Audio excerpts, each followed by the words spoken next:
Okay, Ferdi, welcome to In the Weeds. Thank you for being my little guinea pig in this. Yeah, no problem. I'm always your guinea pig. That is true. Okay, so before we get in, obviously you know this, but this format is all about creating space to kind of explore and wrestle what it means to have a meaningful life. How do we do that practically? So why don't you give a little introduction for yourself and tell me something in your life that is helping you kind of find meaning and that you really are working on to kind of make your life more meaningful and grounded. You need a little introduction for that question. Yes, as long as you want. Yeah, that's a difficult question. I don't know. I think it's just like often the little steps. It's just like trying to do something good. Who are you? Well, my name is Ferdi. I'm your husband. And, I work in IT. Well, live in the Netherlands. Got a beautiful little daughter who's asleep now. And, that's sort of it, I would say. Okay. Great. And now it's the little steps that are helping you find meaning. Yeah, I think it's finding like the little steps of like trying to be a bit better than yesterday. I think that's often the key to keep developing. And it not always works out, but you train like little habits that help you, you lose them again, and then you rebuild them again, and eventually a little bit better and better and better. And I think often through doing things, eventually you find a meaning. Right? It's not like that you can find meaning in doing the yard work before you have done the yard work, in a way. So I guess it's just like keep asking the question of what should I be doing, and then just do one thing at least. And what areas of your life do you find yourself asking those questions the most of, like what I should be doing and trying to find those little steps? I kind of started practicing it on all levels. So basically already career, on the home, like the householding, and with the faith as well. It's like all sort of little questions, or it's a very difficult question because often the answer is not something you want to do. And then we got now a little bit the thing of like, okay, we turn off the television after like one episode, so we watch something for 20 minutes, maybe 30 minutes, we turn it off, and then suddenly it's like, okay, so what are you gonna do then? And that's like at least that little moment of like, okay, one more thing before I go to bed. What should I be doing? Yeah. And sometimes you don't have the energy to do much, so you just do something easy, like clearing the dishwasher. Other times you have plenty of energy, so you can do a big task. Yeah. But eventually through the week, you already do so much more that the weekend eventually it becomes a little bit more graspable. Well, it's been crazy since we've been starting to do that. It's like I say, oh, I'm going to do one thing, and then you end up doing 12. Yeah. And so it kind of gets you in motion and gets you moving. Well, and I think everybody knows that, right? Because it's often that first step of doing your work or, getting into it. It's the hard part. And then the moment when you finally get into doing that first task, it suddenly becomes very easy. You just keep going till lunch break, and then suddenly you're out of it again and you have to get back into it. But like, it's often making that first step a bit easier, and then the rest will flow afterwards. Right. Well, thanks for that. Yeah, no worries. Now, obviously, it makes a lot of sense to bring you as the first guest on this because you are my husband, and in the same way, you're asking a lot of the same questions that I'm asking of like, how do we build a meaningful life together? And so, what I think I'm gonna do, and I don't know if this will always be what I do with this podcast, but I found a book that your godfather gave us, John, and it's called What is it called? Garden of the Heart. It's a spiritual diary of Her Majesty the Empress Alexander Fyodrovna Romanov, and I butchered that name completely. Yeah. But it's her spiritual diary, and I started reading it after actually I already launched this and already came up with this idea. And it had some of the most beautiful things about life and marriage, and I figured what I would do is pick a passage from this, read it, and then we can use that as a launching point to kind of figure out how we continue the conversation. I can go wherever it needs to go, but we'll use that as a launching pad and see where this takes us. Sound good? Okay, so I'm going to start with the first one. because I think it's very appropriate in like setting the frame of what I hope this will be in the future. Okay. So every heart should be a little garden. We should keep it always clear of weeds and full of sweet and beautiful plants and flowers. A garden spot is not only a thing of beauty, but it's also a blessing for all who see it. God means that we shall make our lives so beautiful that they will redeem one spot of the world from dreariness and transform it into loveliness. The suggestion is that the trees, plants, and flowers in the garden are still lying in the clasp of winter. We know how it is just before spring comes. The trees are bare, but there are thousands of buds only waiting for the breath of warm sunshine to make them burst into living blossoms.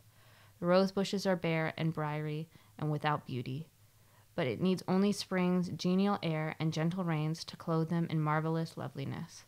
The fields are dreary and without life, but there are millions of green roots waiting only for the wooing of spring skies to make them rush up into greenness and verdure. It is much a picture as this that it suggests in the prayer to the winds. Awake, O winds, and blow upon with wintry scene to call out the beauty, the fragrance, the life. Is this not also a true picture of many of our lives? Are not our gifts and powers lying in unopened buds? Are we living at our best? Are our lives as beautiful as they might be?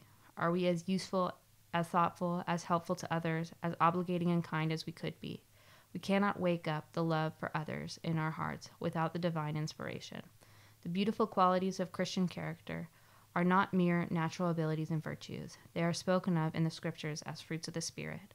Nothing but the love of God will woo out the spiritual powers and possibilities within us. The joy of salvation comes out of the sorrow of penitence. Where the volcanic dust from Mount Pelée settled after the terrible eruption, sweet flowers soon began to bloom. The ashes from great calamities make fruitful soil in human lives, in which the graces and virtues grow luxuriantly. Life has meant 1,000 times more to you since the day of great sorrow. Many others are feeding now on the fruits of your love. And then there's this little poem. I beg you, God, let my life be as marvelous as sound of pure music, that grants consolation to all people everywhere in their day of hardship. They stop their work and start to listen. And as their spirits grow strong, they willingly go back to work. I beg you, let the string of fate of mine, I beg you, let the string of fate of mine resound day after day, and let always heal the hearts from their old pain, by raising thoughts above the values of life and filling lives with harmony. Oh, give me strength to fulfill it all. I want to live like this, and when I'm gone, don't let the music of my life cease resounding. The call to awake means that the greatness in us is still asleep, and one needs to wake it up. In one of the letters to Timothy, St. Paul asked him to stir up the grace of God that was in him. Timothy was not doing everything he could. When writing the letter, St. Paul was picturing a fire, burning, covered with something barely smoldering, and he was asking Timothy to stir it up so that it could flare up into bright flames. There is no lack of spiritual gifts and beautiful potential in the hearts and lives of Christians. Those are not displayed to the full extent, and one should stir them up. So I know that was a lot. Yeah. But what are your thoughts? How does that strike you? There were a couple of things in the beginning part was more about the gardening and the beauty in it, and there's like something about like, okay, sure, the flowers are beautiful in spring, but it's also like the sorrow that is through winter and fall that makes them even more beautiful. Yeah. In some capacity. Like it's like almost like the flowers repent and eventually blossom again. Right? Because that's what sort of happens in fall. It's like they shed their things and then they are bare for a while and then they get filled up with life. Yeah. Well, it's been a weird realization because I grew up in the desert and I really didn't have seasons. You don't have that sense of like fall and winter. And so actually this will be the second year that I really experience fall. And the second year where I'm fully here for all of the seasons, fall, winter, spring, and summer, and watching them kind of fold into each other. Because before I was sort of living here, then gone, living here, then gone, and you kind of skip a season. And it's really interesting to think about the way those seasons can reflect what it means to live life in these patterns of like dying and gaining new life again through those patterns. Mm-hmm. Yeah, the only problem now is that we have rain all year long, so yeah, there's a little bit of a loss in that, but yeah. No, and otherwise, like, yeah, it's like about the singing, right? Like how music enchants the world, and like how every heart needs to sing in a way. I knew you were going to pick up on the singing. Yeah, it's an obvious one on my mind right now. Yeah, why is that? I've just been reading through Lord of the Rings and Silmarillion again, and there's a lot of music and enchantment in that, and basically getting already to the Christian faith in a way, but also picking back up my life from the godders in a sense. All started with the sense of I need to have re-enchantment back into my world and wanting to gain it again. So it's like that exploration to find that slowly over time again and again and again. And, then the world starts singing again. And it's in the prayers of song, and like it's everywhere suddenly. Like even now we hear the birds chirping away. So and then in Tolkien's world, like, yeah, the world comes into being with like with song. And then you have the goodness of the world that sings in harmony, like the horns and blaze, and they are like all in harmony, and it goes in one voice. But then you have the dark side, and they also have the horns and everything, but it's in disarray, and it clatters, and it's disruptive, and it tries to, sort of, how would you say it, like turn the world upside down. And then the beauty of the story is in some capacity that, Iluvatar, the god of that world in a way, is always gonna bring back the music of the chaos as well into an harmony at the end. So eventually, no matter what they will play, he will bring it in and transform it to something more beautiful than he could do otherwise. Right, like there's this sense that even in the midst of this calamity of an effort to try to destroy the song, it ends up being flipped on its head and making the song itself more beautiful. Yeah, he takes those parts and then transforms them again. That's why they can never win. Yeah. The dissonant. Yeah. Yeah. Well, and then we have the special character, right? Tom Bombadil. We've talked a little bit about before. Tom Bombadil is Tom Bombadil. It's a fascinating character, especially for everybody who knows how it is to not be at home. Like feel disenchanted. It feels like they don't belong. Feels like they're missing something. It feels like, they're in the wrong place at the wrong time. Like, and Tom Bombadil is exactly the opposite. He is exactly who he should be.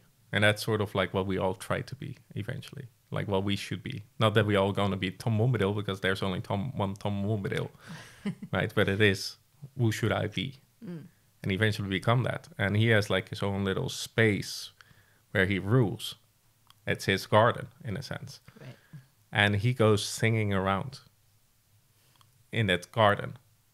And the ring has no power over him. Because, he's incorruptible. Because he's exactly who he should be. There's no space left in his soul to be corrupted or to get the sin in, because it's already overflown. Yeah.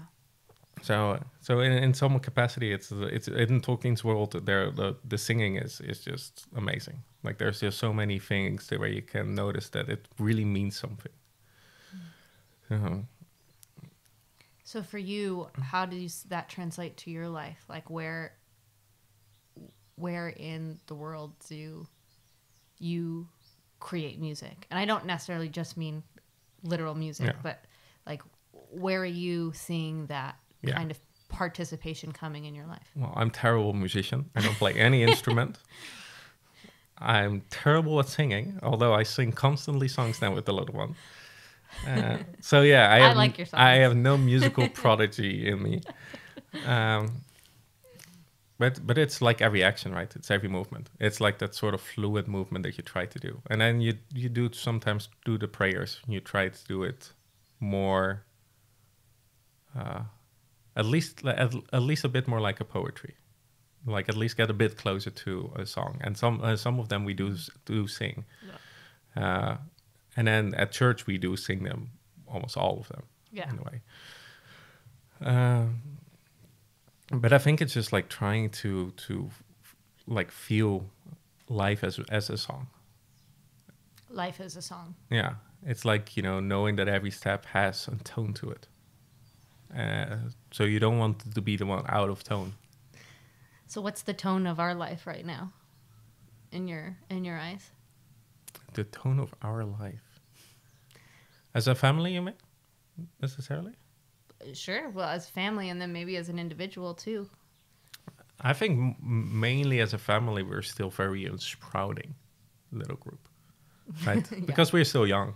We're like little children, basically. Yeah, we're infants. Yeah. But it's also like we notice that there's like little things popping up here and there constantly. Like then it's all still like discovering and trying to allow the good things to grow and try to cut the things off that are having a negative impact or we perceive to become like a negative issue. Yeah. So I think we're very much at the starting stages of it. Mm-hmm. And in some ways that's beautiful because you kind of sort of discover all these new little lyrics and little songs and like little things all happening. And it's like you're not really sure yet what they mean. They're not solemn yet. They're not like slow and like humming to you constantly in a way. But it's like full one of discovery. But then, and you know, I would expect slowly it gets to that more calm place where it's eventually like, hopefully this beautiful hum, right? Where we constantly can always retreat into it and find the calmness, but find a place of like exploration, taking the things outside of the world into it. And keep growing in a sense, like the beautiful things. Yeah. And on personal level, yeah, my whole world has sort of changed in the last 5 years. And from a place where there was no music almost at all, in some capacity, it's full of song. Do you think it really was no music, or you just didn't recognize the music? I didn't recognize it. Like I just could not see it, nor feel it or touch it. Like one of the places where I probably did still have it a little bit was at the stadium. The Finer Stadium. Yeah, because you sort of have that energy of the other people that you sort of, as a vampire, can take onto you. So you sort of get that sense and that's like that life and that story that you participate in, at least to a certain part. But yeah, for myself, I didn't had much going on at the time that really was like singing a beautiful song. And, you know, but at the same time, I always knew it would be coming. Like, you know, I knew what it was before and I knew eventually it would return. I didn't know how or how I could get back to it. You were just intermission? Yeah, pretty much. Yeah, I never had the feeling like from like, oh, you know, it's gonna like the world is gonna be terrible or my life is gonna be terrible or something. It was always just from okay, how do I? In the beginning, it was even exhilarating because suddenly, like, well, your motor breaks down and you have to discover all the things that makes you run. Well, you never looked under the hood of your car before. Yeah. So it's the first time you're allowed to tinker and like, you know, play around in a sense. But you can't find the real key yet to get it back fully started yet. Every time you can drive a few hundred meters and then it just breaks down again. And it's like, okay, next thing. And you just keep going and going and going till like finally the motor is starting again. I knew it would eventually start. But, you know, hopefully it starts before you ruin too much, in a way. And what gave you that hope that it was going to restart? I don't know. I always had it.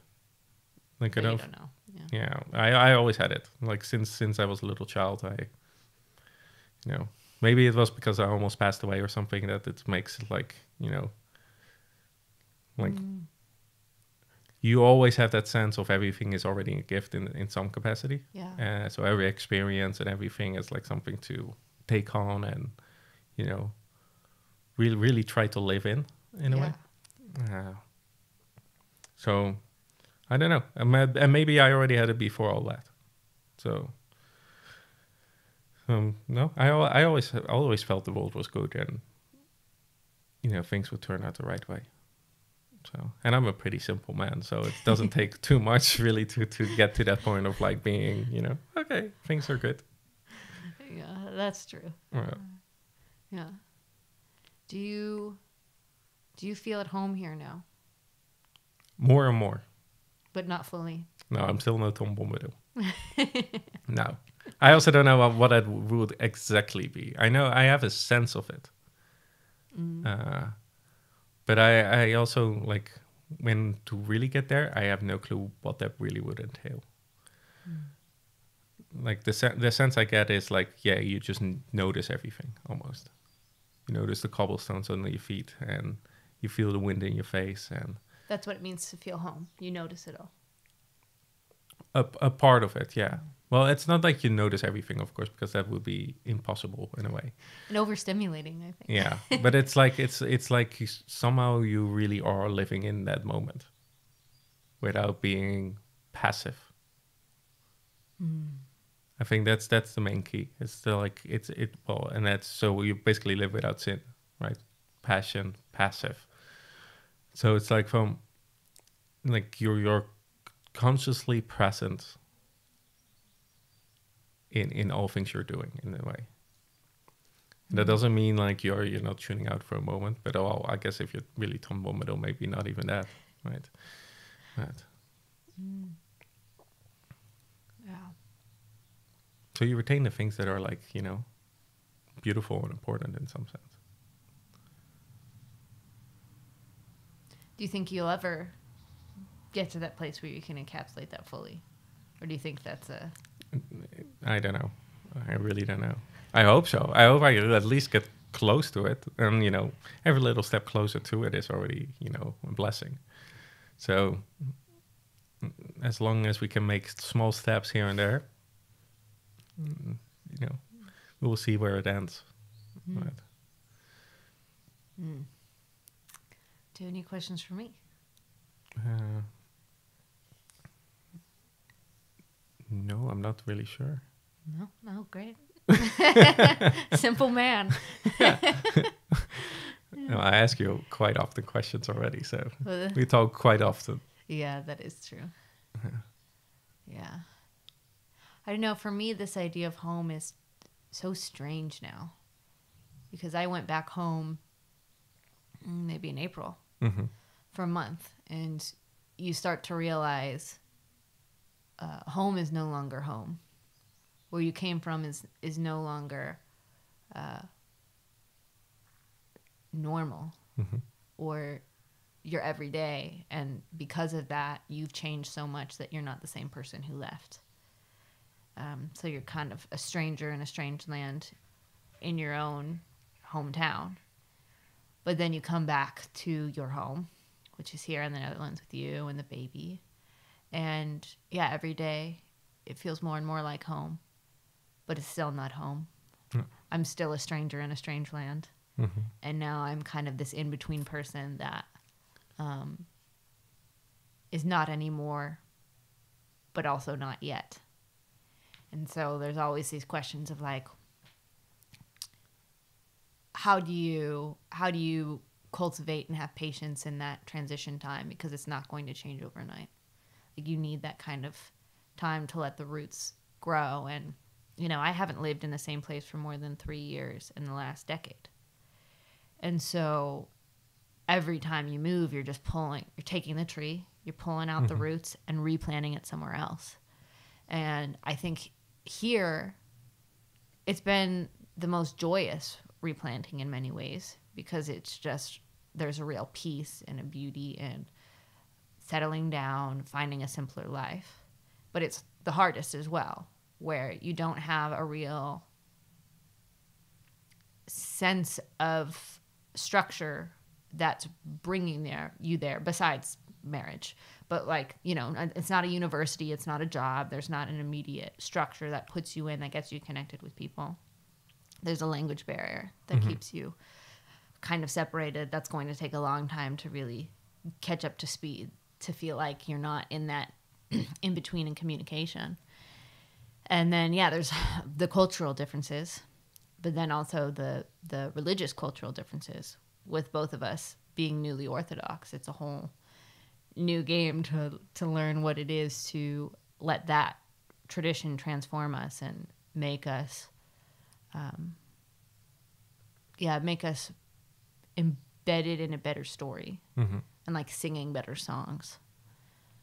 And it's just so interesting to say the differences in the way that we take those steps, because you talk about, oh, it's exciting, the car's breaking down, and to me that's like, oh, what a nightmare, now I gotta look under the hood.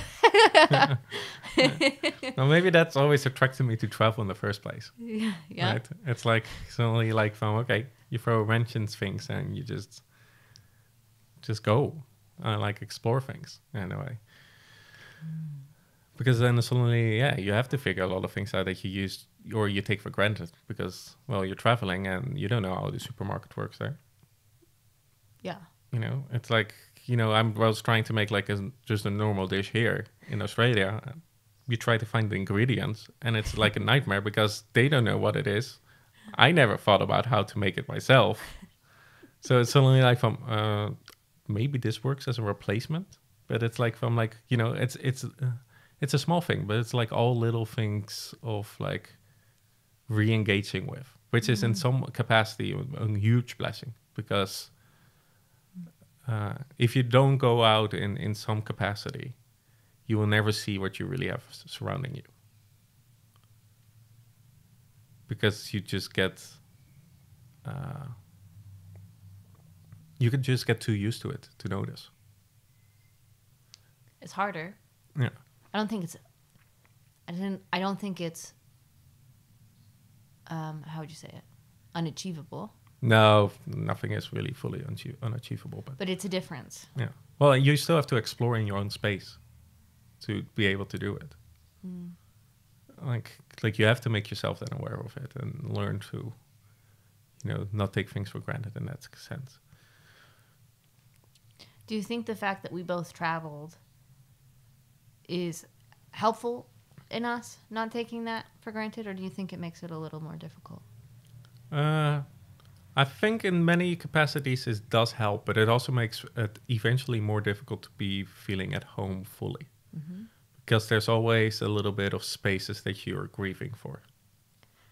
Well, and pieces of yourself you left in different countries. Yeah. And potentialities that you know that you will never attain. So you always like, there's like, generally you don't, at least I don't feel that way, but especially back in the days, it's like, what would it be if I now go back out again in a way? Or, how would that look? What do I miss from those days? The people I've met, like, how are they doing? It's like, all those little things that are pulling you out a little bit. Yeah. And in some capacity, if we're talking about Lord of the Rings a little bit, that's why Rivendell was such a beautiful place. Because it's sort of in between. It's hominess, but it's not like the Shire hominess. There's like still strangers coming in and out, and they're still on the border, basically, to a little bit of the wildlands on the other side of the mountains. So it's like almost a place of travelers coming to rest. And, it has a hominess eventually to it, but it's difficult to give it, to make it like the perfection of home in a way. Well, and it's in some ways it's not quite home either, because it's the land of the elves, and they're not home in Middle Earth, right? Yeah, that's also true. They're like passing by in some capacity. So it's like their best attempt to make something home that isn't home. Yeah. Yeah. Yeah.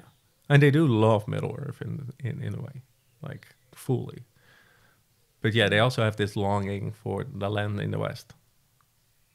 And that's like eventually turning them. That's why elves should not get close to the waters, because then they get the call of the sea, they call it. The call of the sea. The call of the sea, to take them back home. It's like Moana.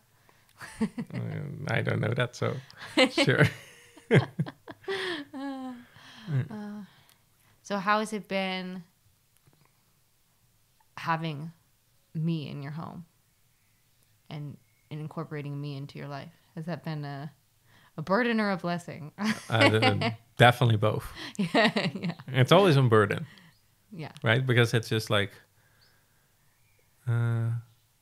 something to be responsible with and for. Mm-hmm. So there's always going to be something to take care of. But it's also a huge blessing because generally by taking care of things or being responsible for or be responsible with gives you exactly that meaning in life. And a lot of things becomes easier because on your own, a lot of times you become more passive, right? It's a bit easier to just sit down in the evening and then open your bag of crisps and a couple of beers and then basically forget the evening and wake up in the morning again and be like, well, okay, go back to work. And then in the evening, what are you going to do? Do the same thing again? Like there's less of a barrier to just do that in a way. So all these little traps are around you, and then, you know, having somebody in your house helps you to avoid those easier and more effortless. But that also means it's a burden because then suddenly you have to do things, right? Like you have to be active. Mm-hmm. You know, and at the same time, it gives a lot of energy, which you otherwise will not have. But it also means, yeah, you gotta go, you gotta move, you gotta work. Yeah. Do you ever have any fears in the process of what that means to create a song in this little garden that we have? Yeah, I think there's always some fears here and there. Like not one that keeps me awake nowadays, so that's good. Like I sleep pretty well. But no, I think there's always little fears. Of like not stewarding the house well enough, or you know, lagging behind in things that you wanted to get done, or knowing that you're not good enough at something yet. So it takes a bit of a step to, you know, participate further into it, or like learn it, or, you know, do those things. But it's all small fears, really. Like in general, it's just not noticeable, and you know, you just try to explore and let it grow more and more, and try to do a bit better. You know, it's eventually you kind of want to have a house full of life and one of peace, but also like laughter at times. You know, one of like where you can sit in quietness with just the nature around you, but at the same time sometimes with a crowd. And you know, I think we're making good steps in all those things. Well, and there's a piece of it too where it's like you also have to have it, at least have space for a place for sorrow. Yeah. At least in the time and the place we are now. Yeah. The place where people feel like they can come and have that space to grieve. But to almost make that attainable, you have to have the laughter and the joy and the good all built into that first, so that there feels that safety. Yeah, and it's allowing yourself to just give it a try. Mm-hmm. Eventually. And then, because that's the first one is the most scary one. And then you eventually allow it a bit. And then suddenly the reaction is generally a very positive one. And it's suddenly like, why was I so scared of this? In some capacity. To let the sorrow just let it run its course for a little bit. And then let yourself grieve. But, yeah. That's a tricky balance, because sometimes what we think is healthy grief is just self-pity and self-indulgence. Yeah, also, but yeah. And so it doesn't end up processing through the death we're experiencing in the world. It really is doubling down on it in a certain sense. Mm-hmm. But yeah, there's that level of, there's that sense in which, unless you try, you'll never know even how to navigate the poorly oriented. Well, and that's sort of what you want eventually in your home, right? It's like the place where you can take your mask off. Mm-hmm. And then I think that's maybe one of the biggest callings of human beings nowadays, and the thing that we're longing for and are not even aware of that we are foregoing is that we want to be known by people. Yeah. Like really known. Like not some fake persona, not something else, but it's like, you know, I want that my daughter knows who I am. But I don't even know who I am in some ways. Yeah. Like you've got a mask on yourself. Yeah. And but it feels like your face. Yeah. And I know there are pieces of that, right? And it's like trying to then be earnest, try to express yourself honestly, and then, you know, go from there. Yeah. And then pay attention to what you get back from it, you know, and act it out. And then, you know, and then you do that on different cycles. You do that as a family, you do that as a person, you do that with like your work, you do that as a community, and you slowly try to do all those things. And if everybody is doing that bit better, you know, it helps. It helps when you see somebody else being able to do it better than you, because then suddenly you feel more trusted to do it yourself. Right? And that's why a good book, for example, can be so like amazing for people, because it is less of a mask written story that transcends space and time. Can you say that again? I don't know if I'm understanding what you're saying.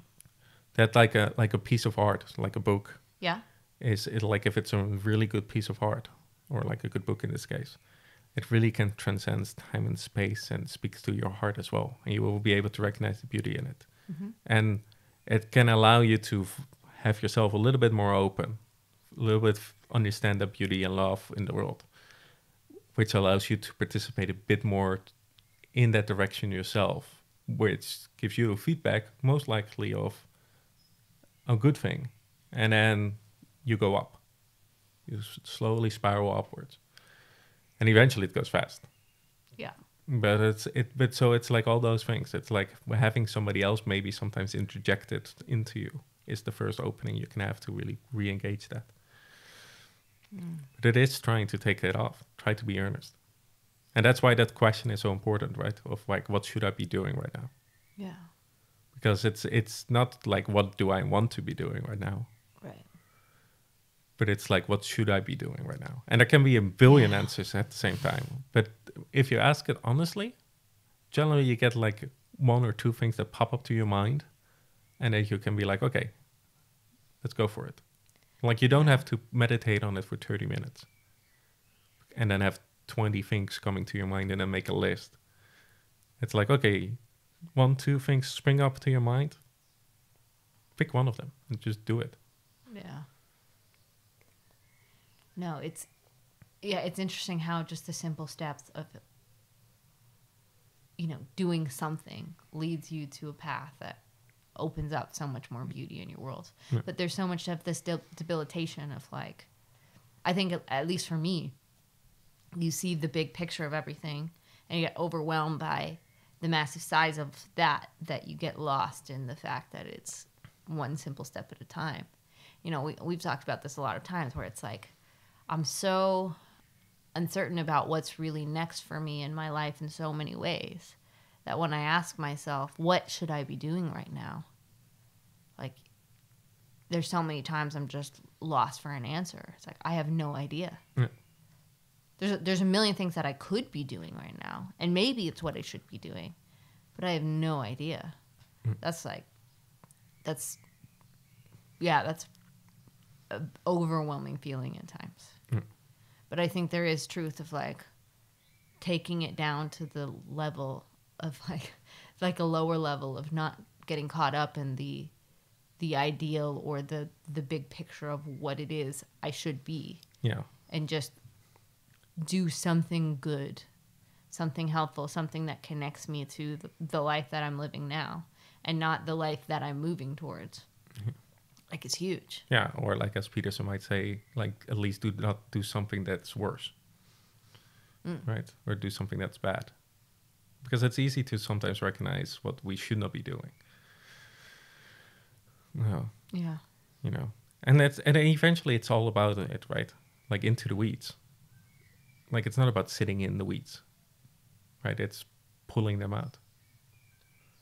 It's about going through them. Yeah. Well, that's interesting. I think about this all the time. I've had a lot of situations in my life where I'm like having to deal with weeds, and obviously we have them here in our backyard through the canals and such. But I lived in this house when I was in Phoenix where we just had this weed infestation. Like, we couldn't pull weeds fast enough, like, because they were just growing like a forest. And at one point they just got so large that it was just unbelievable. We didn't know what to do. And, you know, at times we would try to pull it or whatever, and it was just, you were just working uphill for it. But, you know, we waited till the summer and they all died. And then we had a storm, and, you know, we got a notice in the mailbox of like, you've got to clean your weeds or, you know, you're going to get a fine. So we're like, okay, we have to tackle this. But all the weeds had died, and it had rained, and all of a sudden, all these weeds that had been so difficult to pull out of the ground were just coming out. Yeah. Like nothing.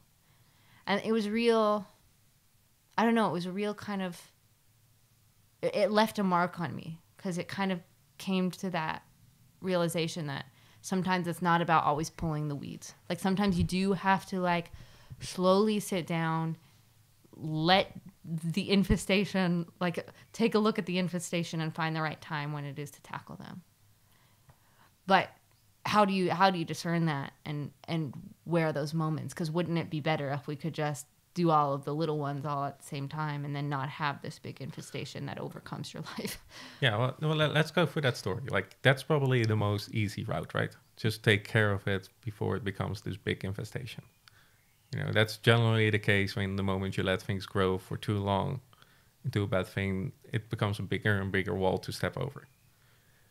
And especially it looks often way worse than it necessarily is to take the action itself. It's like with the kitchen. Like, it's like you have all these dishes after a party and you feel like, oh no, I don't want to get started in this. And then you fill just one dishwasher, you turn it on, and then the next morning you clear it out, you put the next one in, and suddenly the kitchen is very manageable, and didn't even take that long. So yeah, that's one of the easy steps. But it's also like the fact that you already tried at least to pull it the first time. Like, otherwise you would never have noticed the difference between that and later on. That's true. So you would never have noticed like what would be a better course of action. And that's probably where wisdom comes in a way. And sometimes it gets handed down to us, right? Somebody will just tell you from, oh yeah, just wait like a month, let it go, and then after that you can just pull it out. Or maybe somebody comes like, oh, I have this equipment, we can just cut it like this, and then later on you can take care of it like this.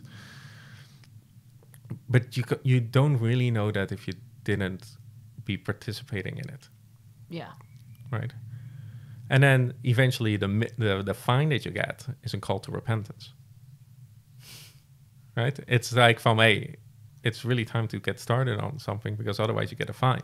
And then, you know, it's constantly in time to be able to repent for your yard in a way. Of, hey, you have a chance again to clear it up. And then you would have to, otherwise you would got the fine, and that's another moment of like, okay, I really have to get started on this because this hurts now. You know, continuously. Right? The first one is basically a call from your community of like, come on, join us. You know, let's build a nice community. Yeah, don't let a weed garden overtake your yard. Yeah, it's like from like, and I'm pretty conscious about that sometimes with our neighbors, for example. Especially last time we had the weeds here also pretty high, and it's like from like the area I want to clear out the first. It's like next to the neighbors, so that at least they have a proper yard again, so they don't have visitors coming to their house and be like from wow, you live in a hobo house here, even though it's our yard that makes the mess for them in a way. Yeah.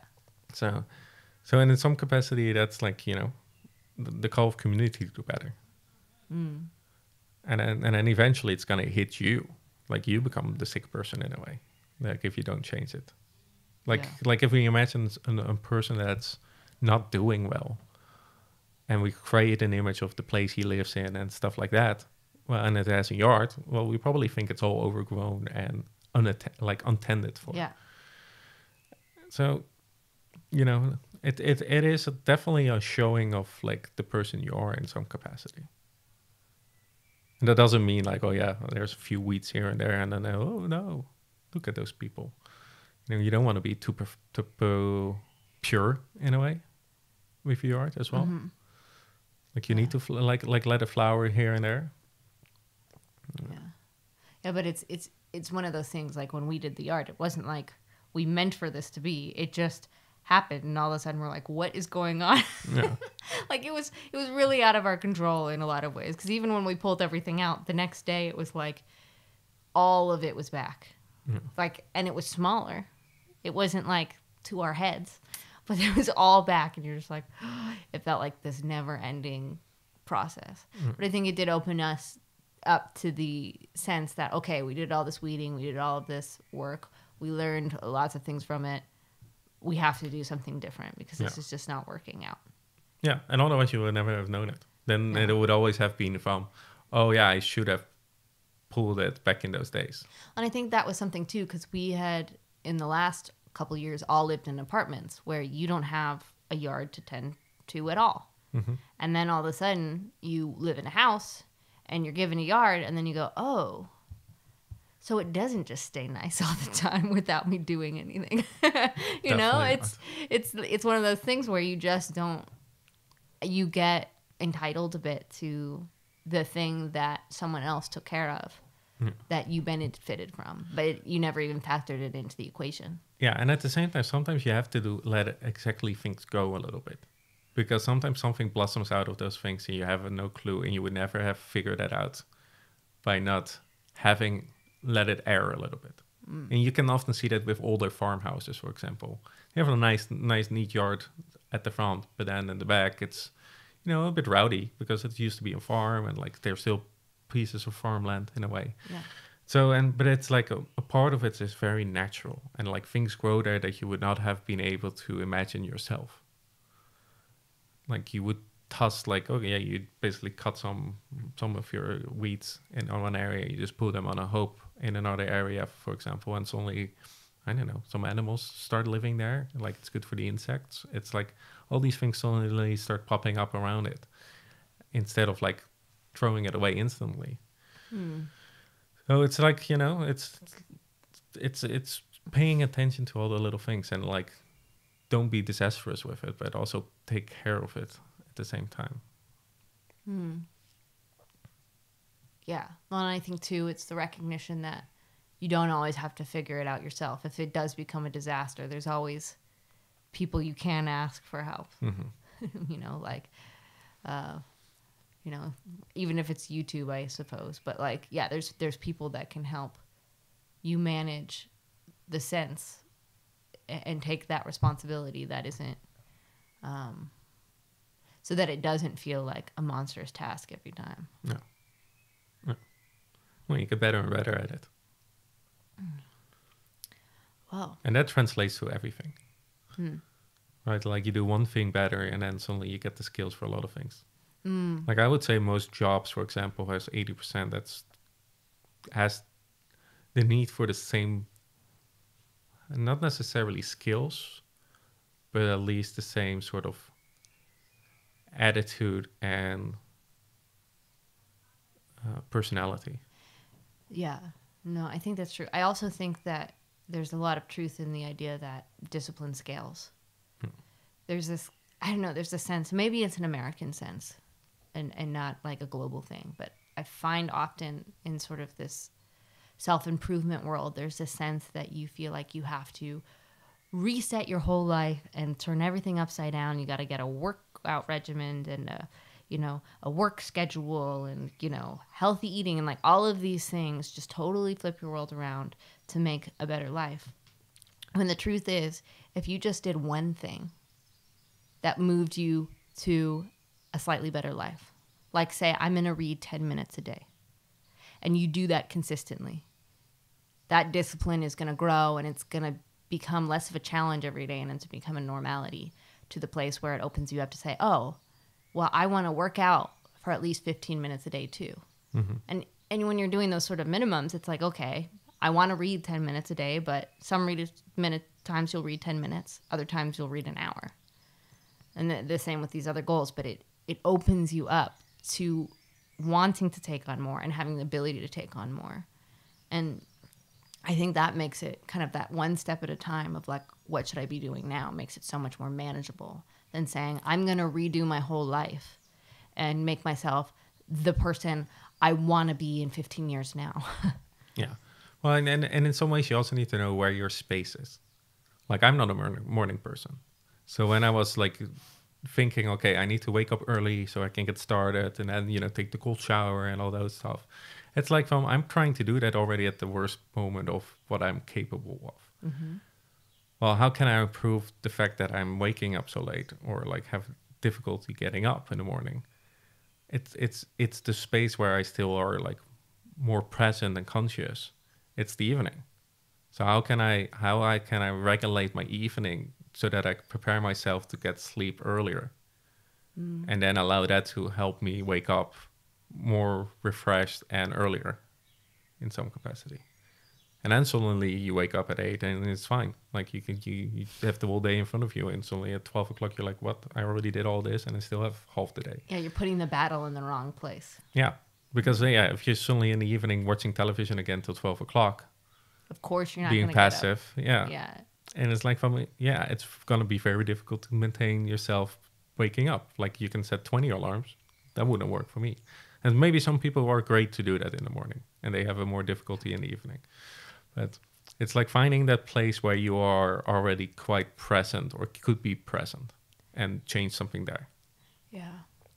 I think for me too, it's more than just what I already do, but who I do it with. Like I'm such a relational person.